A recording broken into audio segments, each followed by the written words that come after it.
apologize for the delay, a couple technical difficulties, but we've worked through them, and I know you're a very patient group of people, right? Thank you.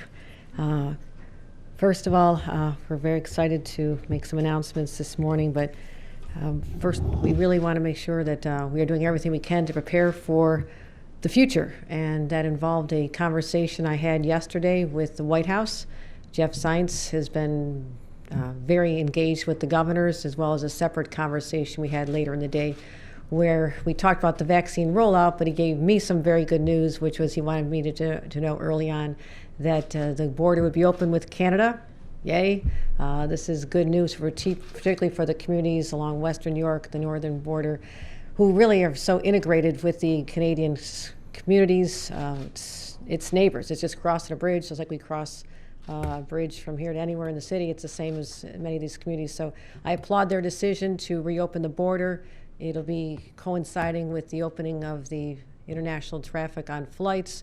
I had spoken to him earlier about the timing. I said it would not make sense to have people be able to fly in from Toronto but not be able to drive across the border from Fort Erie to Buffalo. So then they heard from other governors and elected officials on as well. So that is very, very good news. It's something I've raised since I took office August 24th. And so that's good. We also have to make sure our pediatricians are preparing for the opportunity to administer the vaccine to children. This is going to be a game changer for us. There is so much anxiety among parents right now, as we saw increases, more so in other parts of the country, but certainly in our own state, increases in the number of children getting this virus. And it's a very frightening thing. I'm a parent, and all you are hardwired to do is to protect your kids and make sure they're okay. And this is something that has been a source of anxiety for many. And so we are working very closely with our pediatricians. We're going to have a whole strategy. I'll be doing a Zoom call with pediatricians and all the other individuals involved in the decision to get the vaccine available, make sure it's plentiful for all the pediatricians' offices. One thing I did raise with the White House was that one of the challenges that the way that the vaccines had been distributed before was in large bulk, and that doesn't work for a pediatrician who's going to want to schedule appointments and have their normal normal physicals and well visits with kids. So they are going to be packaging them in smaller batches, which is going to make a lot more sense. So getting them involved, engaging all the different places, including schools. We'll be talking to school districts about the availability of administering the shot for children in schools as well. So we're going to be doing a lot of work now that we have the confirmation that this is inevitable. It's going to happen. It's just a question on timing, but we will be more than prepared here in the state of New York to deal with that. So we're going to be asking pediatricians to enroll in our program. We're going to make sure that they have the supply. And again, I'm going to be working with all of them and anybody who will help us get this out. And some parents will want their kids to get it at the local pharmacy too. That's fine. They'll have plenty of supply as well. So pediatricians, start getting ready. It's coming. It's coming, and it's not a second too soon for us. I also want to mention that there was a disappointing decision yesterday. We are pertaining to our vaccine mandate, which I will stand behind any day of the week. We believe it worked. It has had a dramatic effect on our ability to protect people, particularly healthcare workers. And you've heard me say this over and over. When someone is sick and they go into an urgent care center, they go into a hospital, they are in need of help because they're in a vulnerable physical state. They need to know that the person taking care of them will not pass on this deadly virus to them or their family members. And that has been the whole objective behind this mandate. I've said it's not something we wanted to do. It's something that this pandemic has forced us to do, and with the results we're looking for. So my responsibility has always been to protect the people of this state. I will be standing behind this mandate, and I will make sure that we are taking legal steps. We'll be appealing this in the Second Circuit. We'll be working on those papers right now, working with the Attorney General's office as well. So let's just talk about what people are saying about this. Religious leaders are saying get vaccinated, and here's just some quotes from all the religious leaders. If you want to get if someone needs more confirmation, if they're going to use the religious exemption, and I think the courts ought to pay attention to this too, what the religious leaders are saying is that they want people to get vaccinated. It's simple, and we just want to make sure that people are safe and doing the smartest thing we can, which is getting vaccinated. So I don't need to read all those to you, but that's a broad representation of many of the religious communities represented here in the state of New York. And I want to thank the faith leaders for doing this. They have stepped up. I have heard from all of them that they support what we are doing and they will back us up. So thank you to them as well. We hit a milestone Friday. I was very excited. I was sitting, that would be my Albany office, but we sat there and I saw the numbers pop up. I knew they were coming. And when the dashboard hit 85, I was like, yes. 85% of New Yorkers over 18 have had at least one dose of the vaccine, which is quite extraordinary, and I'm real excited about that. And of course, everybody knows me. It's like we don't rest on our laurels even a second. So the next words were, "Let's hit 90. Let's keep it going," and I believe we can achieve that. The requirements that we've had in the past, a lot of questions before we hit another milestone Friday, which was our deadline for home health care workers and adult care facilities for everyone who works in those facilities to be vaccinated. So what's been the takeaway? Well, I think the numbers speak for themselves. Look where we were August 24th, but the date you may or may not remember. It's the date I became your governor. And I've been tracking since then what we've been doing with nursing homes. You can see the rate going from 71% to 92%, at least one dose. That's quite extraordinary. That's the active staff. I want to point that those are active staff members. Hospitals, 96, up from 77. I think that the mandates have brought people to the right decision, and you can see that bearing out in what we have right here. And also adult care facilities, we went from 77% up to 95. That's pretty high. And also home health care, we went from 83% to 86 on the day of the mandate, but now the active staff now are at about 94%. So I hear about this a lot from everybody. I was literally walking out of Melba's restaurant in Harlem a couple nights ago and was approached by a woman on the street who says, "I had to get my vaccine last night. You made me do it." Yeah, I did. And I said, she says, "And it hurt." And I said, I'm really sorry, but you're going to be glad in the long run." And she was very nice. And, we just had a nice conversation. She says, "Okay, I'm okay. I just want to let you know I did it. I did do it." And I said, "Thank you for doing it." So everybody's been affected. And the people who have, I know for some it was an easy decision. They couldn't wait to get vaccinated.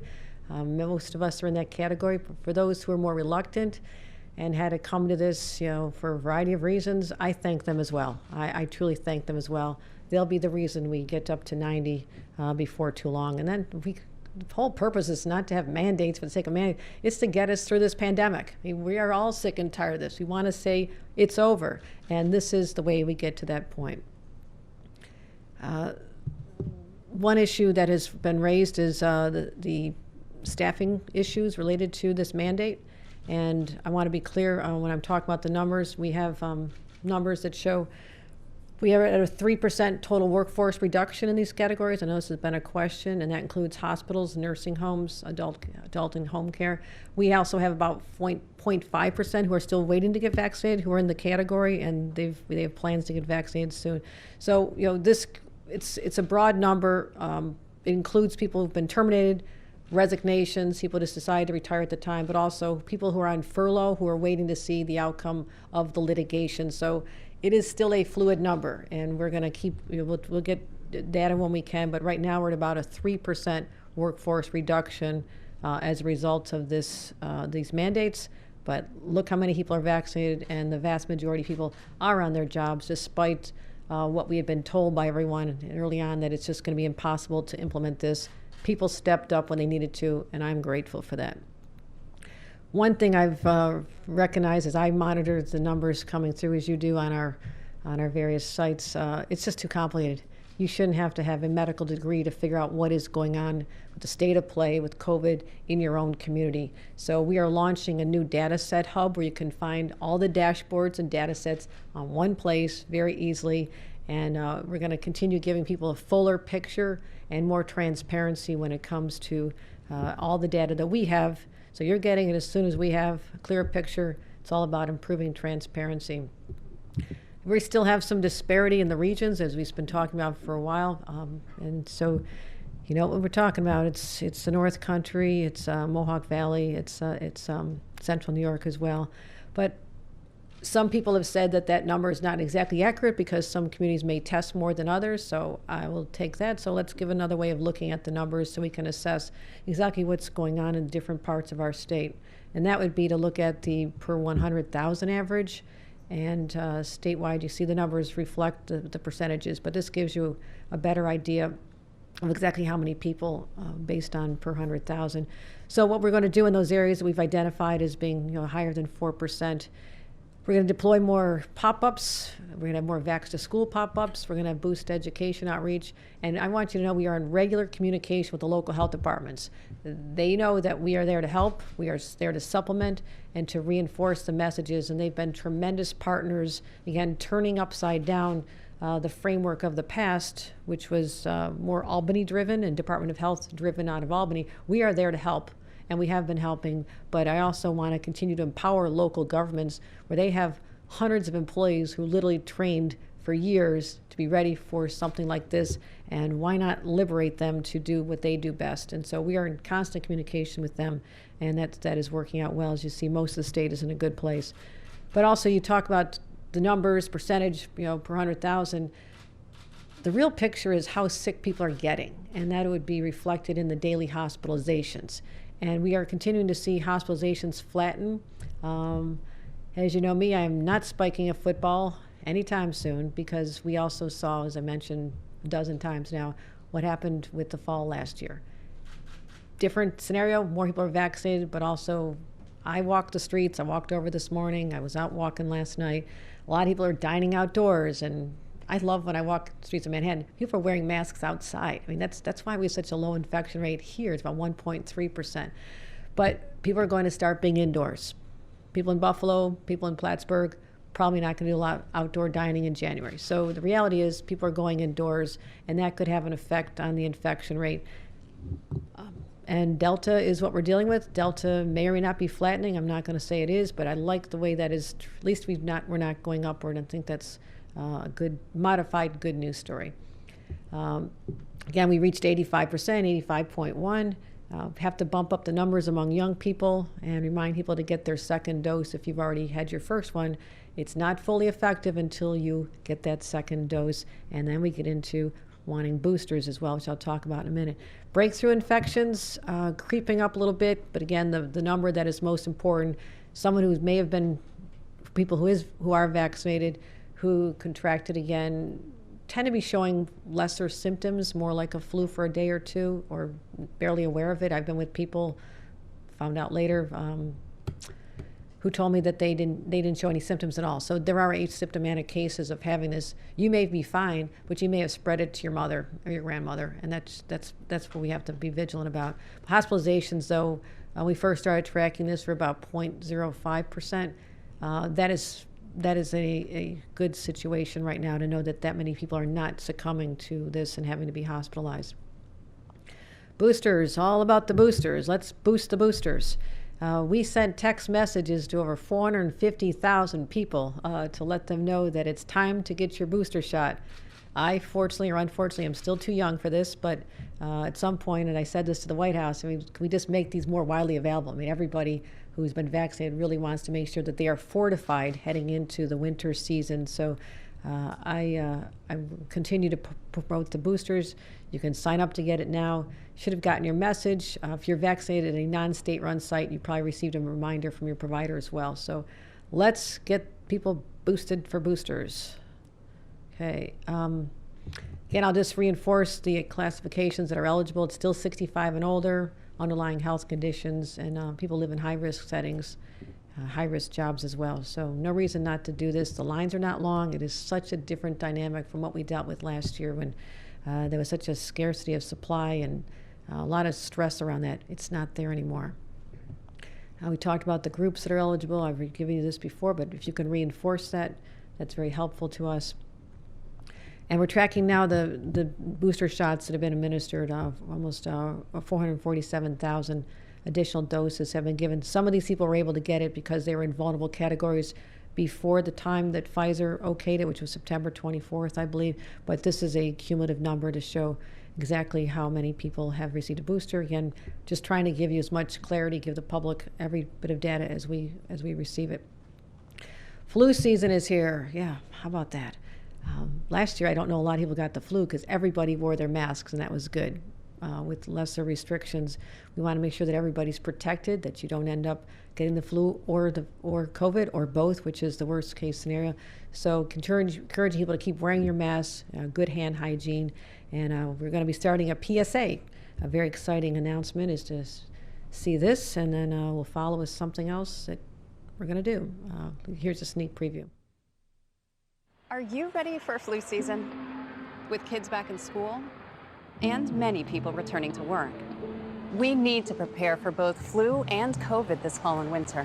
Protect yourself, your family, and your community by getting both vaccines. Everyone should get a flu shot.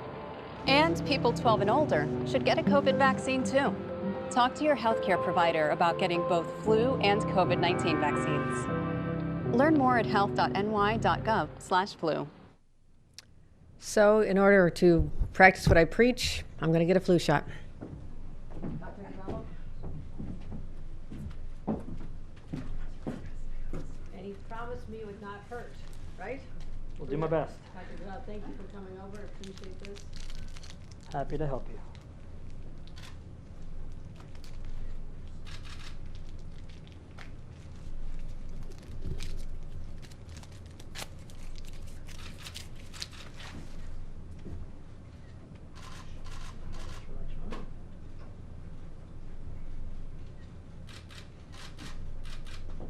I'm going to put my mask on too. Yep. My mask back on. My mask is there. Those are close to each other.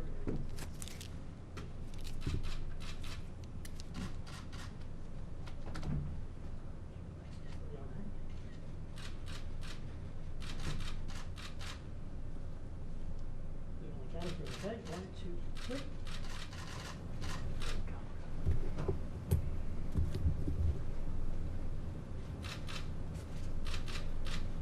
And go for it.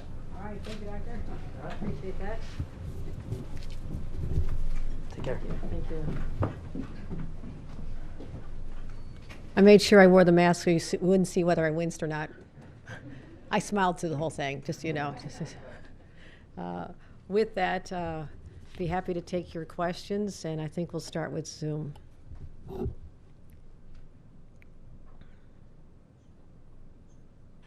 Good morning, Governor. Good morning. First question comes from Michael Gormley of Newsday. Michael, your mic is open. Hello, Governor. Mike Gormley. Hi, Mike. You being a spiritual person yourself, can't you see or can you understand the feeling of some people who feel personally that their religious convictions keep them from getting the vaccine? I mean, is there some nexus here that you can understand or help reach these people? Oh, I completely understand, Michael. I have no doubt that people feel strongly about this, but sometimes you have to do a calculation of what is important, and to the extent that someone's personal beliefs interfere with my ability and the people of the state of New York to be safe and secure, then their beliefs are important and deeply held. But we also have a public health objective, which is overriding, and that's the position we're taking in court. Thank you. Thank you very much, Governor. Your next question comes from Nick Reisman of Spectrum News. This will be our final Zoom question. Nick, your mic is open. Hey there, Governor. Can you hear me? Yes, I can. I'm wondering, one, if you have any thoughts on whether there should be a vaccination requirement for children heading into the classroom. And on a separate topic, the Excluded Workers Fund is set to be exhausted by the end of the month. Some advocates and lawmakers are calling for that to be replenished. Is that something that is under consideration? First, with respect to children, my default position is to trust the parents to do the right thing. As soon as that's available, we'll be monitoring after a few months how effective it has been to ask parents to do something that they certainly did for their children before they even entered kindergarten, that they made sure that they were vaccinated against any disease that could harm them. And I believe that there'll be a strong sentiment of people doing that voluntarily. I am certainly willing to look at this. I know the state of California has said they will mandate that, maybe it's Los Angeles, but for not till next fall. So I want to go by the data, the numbers, and see how effective the approach is just to encourage people and have many pediatricians make it part of a child's checkup or part of their basic routine series of getting their vaccinations. I mean, that's what should be happening. So I will monitor that, but willing to take a step if we see numbers that we're not satisfied with. Also, with respect to excluded worker program, I'm very proud of the fact that we were able to get $2.1 billion out the door, money that had been jammed up all summer for no reason. We launched a whole team of people to solve this problem day one in my administration. The money is out, the money is making a difference, and we're certainly looking to see what's going to happen when the moratorium on evictions is lapsed in a couple more months. We have until January 15th. I'm also going to be working closely with advocates and people in all of our agencies, starting with Department of Labor, to find people jobs. I mean, to help people be able to make those rent payments and find out what barriers are existing to that. I talk to business people every day of the week, and they are so frustrated that they can't find workers they're looking for. So there's a disconnect that I need to help bridge right now, and to help people who are anxious about making the rent payments, how they can be helped in other ways as well. So we're very much in tune with what's going on, but the money would have to come with the legislature, and that doesn't start till January anyhow. So we are trying to work it out through some alternative means. Governor Hochul, to follow up on that, the excluded workers fund, is there no action you could take now to replenish the fund, which is about to be out of money and leave potentially hundreds of thousands of people without aid who are qualified for that aid? And on a different note, can you confirm that you called Cynthia Nixon yesterday, and can you tell us what you chatted with her about? Yeah, I saw her on the set when I was at the Hurricane Maria Memorial a couple weeks ago, and I talked to her. I let her know that the state is no longer pursuing the foundation aid lawsuit that occupied many people's time. The AQE alliance that was formed, and Cynthia Nixon was an important part. I called her. I called other leaders. I called left a message for Senator Robert Jackson to let him know, and as well as the executive director of that organization. When we're taking steps, I think people should know what we're doing, and it's part of my transparency. So I let her know that her advocacy and championing the cause of making sure that there's quality education for children, particularly in our underserved communities, that legal battle is over, and that we officially have settled the lawsuit. The money was put in the budget last time. We'll make sure the money is there going forward. So that was behind that conversation. It was a nice chat. With respect to the excluded, yes, we are working hard. I'm very conscious of what's going on there. It troubles me greatly that there's so many people still in that state of distress. But the money that we had before, $2.1 billion, was an extraordinary amount of money, and we don't have that level of money available just to deploy for something like this. We've been trying to deal with this crisis. I'm convening more people very shortly to talk about what we can do in the short term, and I'm talking about finding ways to get more people opportunities to have gainful employment as well to help them make those payments.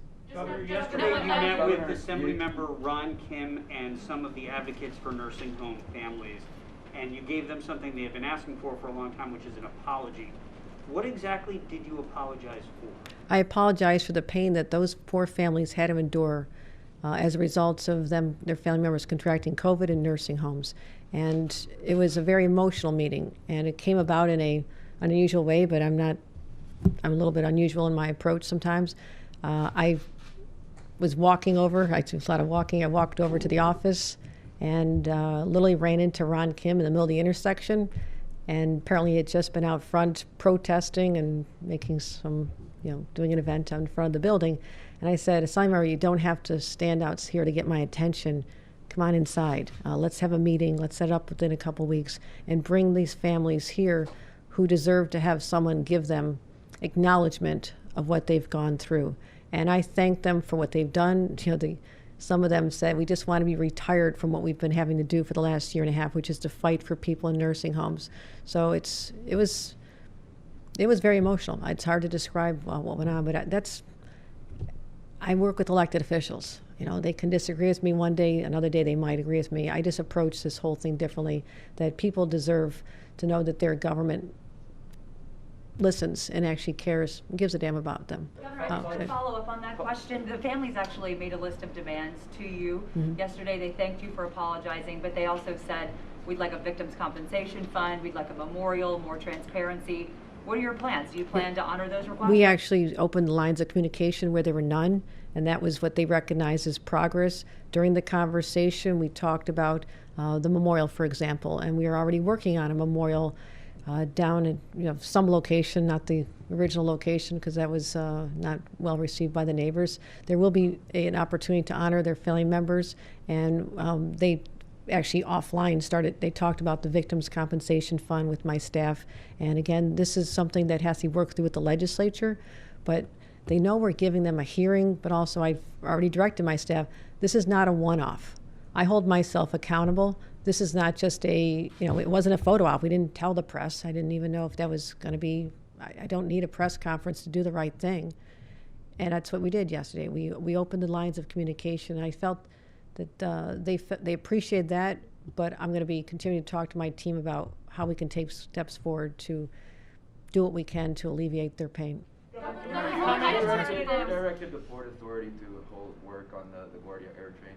What are you looking for in alternatives to that, and could you elaborate on that? And secondly, there's been intense speculation that former Governor Cuomo might jump into the primary race. I'm wondering, if you were to do so, what you think that means for the Democratic Party in New York if he jumps in? I have no thoughts on that, absolutely none. I'm the governor of the state of New York, and I expect to continue being the governor of the state of New York. People are receptive to our new brand of leadership, transparency, collaboration, and concepts that they've not seen for a long time, and we don't just talk about it, we do that every single day. So I will not be distracted by who's going to run, who's not going to run. I have too much work to do. Your first question then was on the air train. There were some decision points that need to be made by the Port Authority this week, which is why I gave direction with respect to the lawsuit which is pending. They needed to know some direction on that, as well as whether or not to continue with bids. What I am going to do, and people will learn this about me, I'm going to take a broad approach to this, knowing that we are going to offer the people of the city and people who visit through our airports at LaGuardia, that we'll offer them world-class mass transit opportunities to get from LaGuardia to the city. I'll get that done, but I want to take some breathing room to assess what's been done in the past, what ideas were rejected, and how we ended up with AirTrain in the first place, because I have my own opinions, but I'm going to listen to experts. I know this is a little radical, but I'm going to take the time necessary to get it right. And I feel very confident in that process, working very closely with Rick Cotton and the Port Authority, who also understand my vision. And we have many other projects that we need to fund. The challenge for us is our revenues have plummeted because of the pandemic. So there's a broad vision, plans that were in place, but I also have to say, okay, what can we pay for now? What's going to go over here? What's going to be permanently over here is while I'm searching for an alternative. But I have some other projects that I'm already working on for a very ambitious state of the state that I know you'll all be in tune to. Thank you for coming out today, everybody. Dr. Hochul, can you just confirm if you